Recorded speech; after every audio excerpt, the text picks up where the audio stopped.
Yo, it's Guido coming at you with a quick tip. Let's talk about the fighting retreat. You ever find yourself in this situation where you're a little bit overexposed, you take a look at the rest of the team, where the enemy team is, and you go, uh-oh, there's only 3 of us here, and there's quite a few of them facing us, and look at all of our tanks over on the east side. So what do you do in this situation? Well, you get out of dodge as best you can.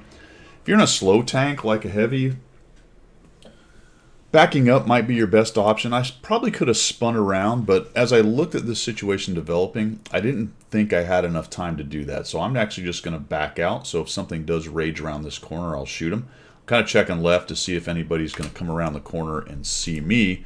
Another thing I didn't show you is I backed out and went dark and waited around 10 seconds. So hopefully they didn't see me backing out, because I'm trying to get out of here. But pretty quickly, they're going to look at this situation and go, all right, we have an advantage. We're going to press it. T-20's near dead. I know they know that I was here. I know they know the Progetto was there.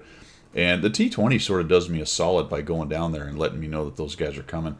So I fall back, the fighting retreat, fall back to the next position you can defend. Progetto's got him covered there for the moment. The T-20 is going to give me some shots if the Pershing gets aggressive and tries to come around at him. So I'm just going to hang out here. We'll shoot him right in the old side, and we'll back out. And now the enemy team has all the SA they need. They know that I've backed out. They know the T-54 Progetto is sitting there. We're in big trouble. These guys can basically press us as they want. And I'm going to support. So supporting the Progetto right now, because he's still alive, right? I can defend from here. I can get a couple more shots. And then the next move is to back up around that corner. So I know this terrain. I know this part of the map. I know this is how I want to handle this situation, so we've got a plan. Now, we can always assess if the plan goes south, because I'm expecting at any time something to show up behind the Progetto right here. So here comes, unfortunately, he's sort of, his best move here is to hang out a little bit further back and allow them to come around the corner so I can support them. He may also, though, be thinking at this point, I might as well get some shots in because I know we're both dead right here.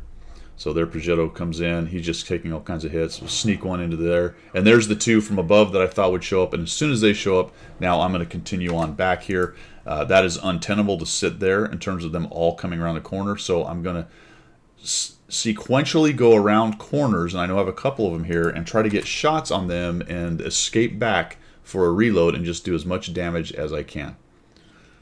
So we're going to get a little more clever in here. They're just coming, right? So I see that. All right. I'm going to abandon that corner because they're coming at me so fast and so hard. I would only get one shot.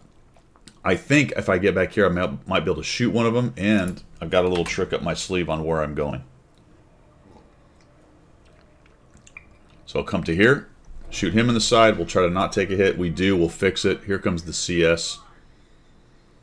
We're going to shoot him. And then we're just going to back off, right? We're just going to back off. We got a Pershing down here. The LAS is coming at me. And this team is looking at my tank, and right now they're writing me off. They got this guy. This guy's dead. So I'm just going to come out this way. The LAS does not come down with me. Very interesting. And that leaves just the Pershing behind me. So we'll just keep fighting this guy. We'll auto-aim him. We'll blap him once. We take one more hit. That's a bummer. Try to straighten this thing out and see if we can get a shot on this guy. We get one more. All right, very good. He bounces. We'll go ahead and bump into him. We should get a reload on this guy. And just like that, we've survived. And look at that. Be hard to kill. Fighting retreat. Find a new position and then fight the best you can right there. Now, I don't last much longer than this because they finally get tired of my act as I start coming around this way.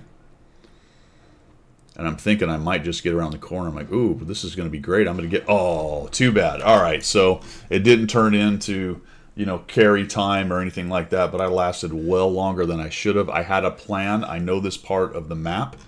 I saw that we were getting overmatched there. There's a whole argument about don't get that far forward, but really at the beginning, you do want to get to positions like that and see what's going on. As soon as I saw we were so far overmatched and our team was pushing so hard in another direction, that's when I started to hatch the fighting a retreat plan if it needed to be done, and it clearly was going to have to be done by the time I started doing it. I could see all of that was developing. Had the plan to back around there, and then the old be hard to kill. Just keep fighting. Keep trying to put the best armor forward you can. Try to make them miss. Try to make them bounce. And I'm able to get a few more bits of damage off that, and then the Rompel Stomp is in progress right there. All right, that's all I got for today's quick tip, guys. Fighting a retreat. Never quit. All right, see you later.